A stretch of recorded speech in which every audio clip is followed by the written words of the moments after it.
সালমান শাহকে হত্যা করতে খলনায়ক আশরাফুল হক ডনের সঙ্গে 12 লাখ টাকার চুক্তি হয়েছিল।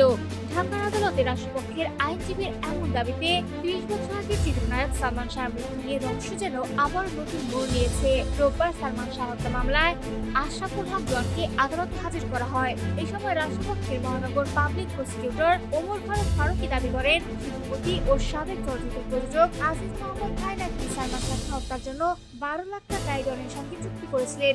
অন্য একটি হত্যা মামলায় রিজভী আহমেদ নামে এক আসামির দেওয়া স্বীকারোক্তিতে সালমান শাহ হত্যাকাণ্ডের নেপথ্য নিয়ে কিছু তথ্য উঠে এসেছে।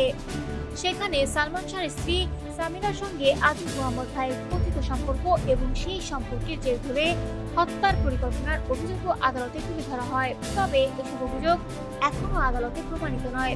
রাষ্ট্রপক্ষের মন্তব্য ও মামলার নথিতে উঠে আসা তথ্যের ভিত্তিতেই বিষয়গুলো সামনে এসেছে। এদিকে কয়েক বছর আগে প্রবাসী সাংবাদিক ইলিয়াস হুসাইনের একটি অনুসন্ধানী প্রতিবেদনেও সালমান শাহ হত্যাকাণ্ড নিয়ে চাঞ্চল্যকর কিছু দাবি করা হয়েছিল।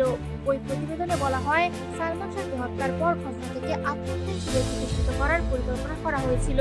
এমনকি অর্থের বিনিময়ে হত্যার মিশন বাস্তবায়ন এবং এতে সহ কয়েকজনের সম্পৃক্ততার অভিযোগ তুলে ধরা হয়েছিল সেই অনুসন্ধানে।